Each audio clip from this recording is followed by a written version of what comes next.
Expected questions GS के जो SSC GD और ग्रुप डी में आदि एग्जाम्स में आने की बहुत बहुत संभावना है। चलिए हम लोग एक सेट देखते हैं 26 से 50 क्वेश्चंस की ओर चलते हैं। चलिए चालू करते हैं क्वेश्चन नंबर 26 से। जो पहला क्वेश्चन है वो पॉलिटी से है।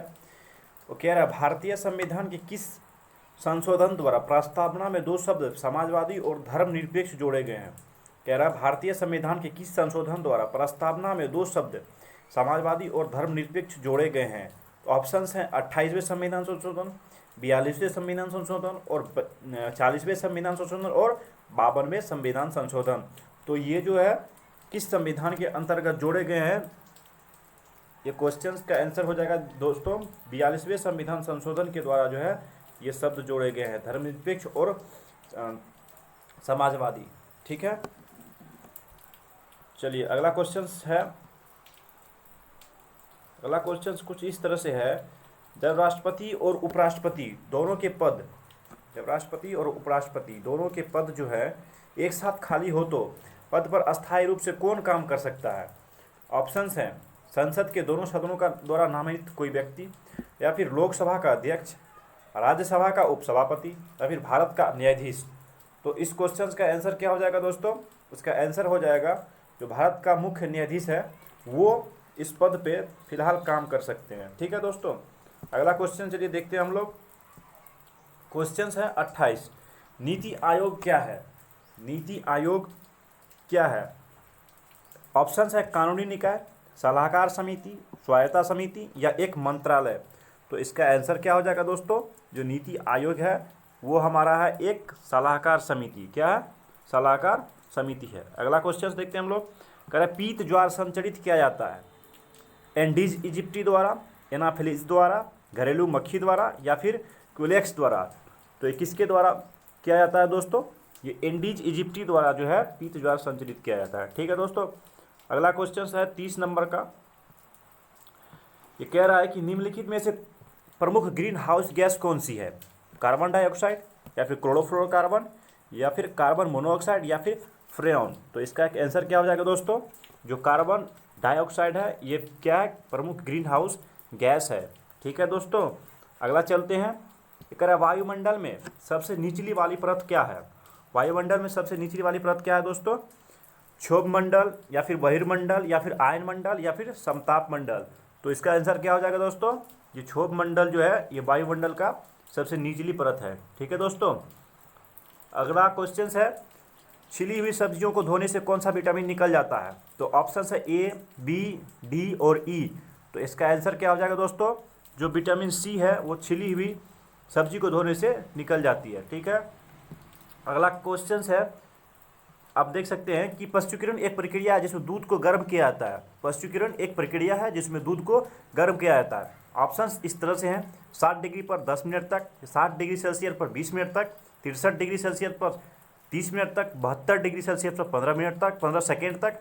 तो इसका आंसर क्या हो जाएगा दोस्तों, इसका आंसर हो जाएगा option number D, 72 degree Celsius पर 15 सेकेंड तक जो है दूध को यदि गर्म किया जाता है तो वो पशुकृत हो जाता है। ठीक है दोस्तों, अगला क्वेश्चन है।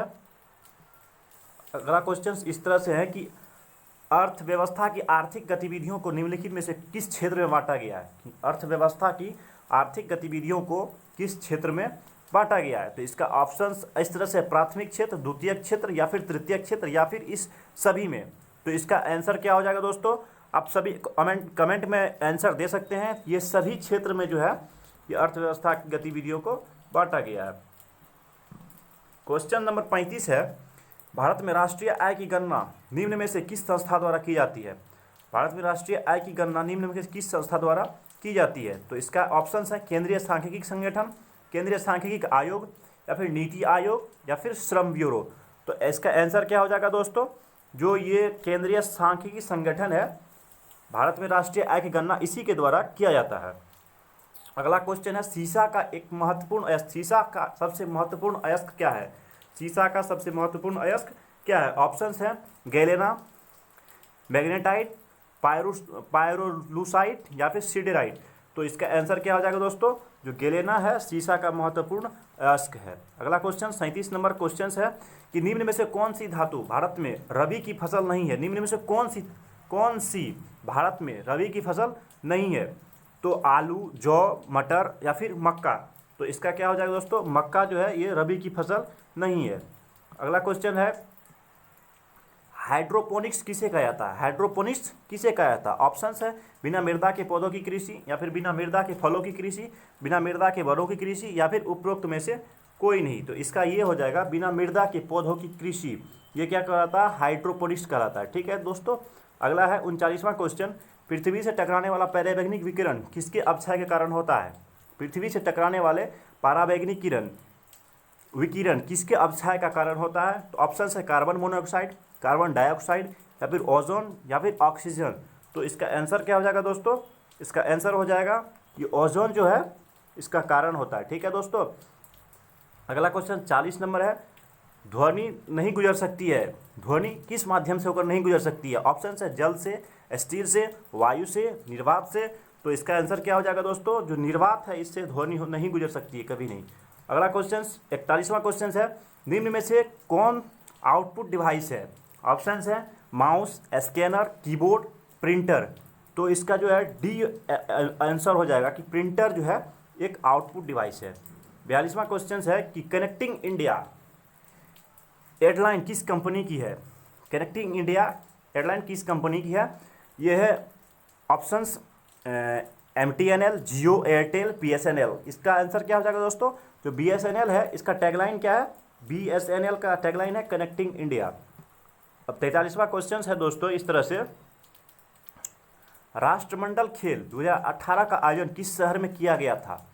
राष्ट्रमंडल 2018 का आयोजन किस शहर में किया गया था। तो इसका आप लोग आंसर दे सकते हैं। ये जो है ऑप्शंस हैं गोल्ड कोस्ट में, लंदन में, टोरंटो में, या फिर ग्लासगो में। तो इसका आंसर क्या हो जाएगा दोस्तों गोल्ड कोस्ट में जो है इसका आयोजन किया गया था। अगला क्वेश्चन देखते हैं। ये कह रहा है कि डायनामाइट में मुख्यतः होता है। डायनामाइट में मुख्यतः क्या होता है। ऑप्शन है TNT, ट्राइनाइट्रोग्लिसरीन, या फिर पिक्रिक एसिड, या फिर RDX।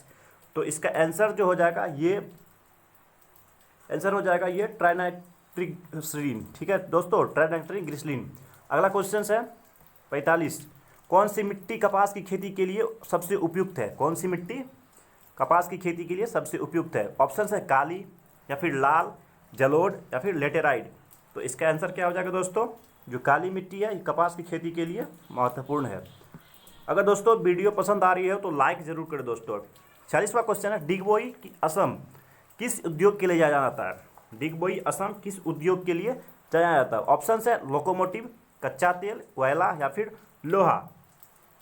तो इसका क्या हो जाएगा दोस्तों, जो कच्चा तेल के लिए जो है ये असम डिगबोई जाना जाता है। ठीक है। अगला क्वेश्चन है, गांधी जी ने सवज्ञा अवज्ञा आंदोलन कब प्रारंभ किया था। गांधी जी ने सविनय अवज्ञा आंदोलन कब प्रारंभ किया था। वर्ष 1930 में, 1931 में, या फिर 1932 में, या फिर 1933 में।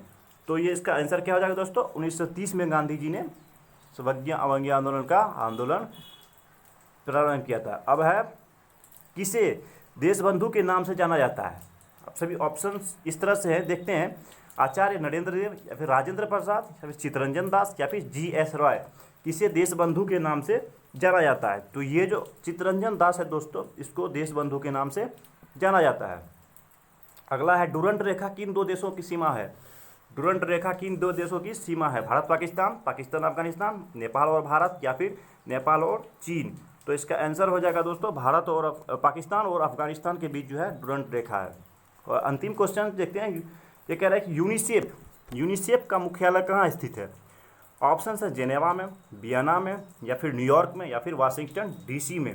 तो इसका आंसर क्या हो जाएगा दोस्तों, जो न्यूयॉर्क है इसमें यूनिसेफ का मुख्यालय स्थित है। यूनिसेफ का मुख्यालय न्यूयॉर्क में स्थित है। दोस्तों चैनल को सब्सक्राइब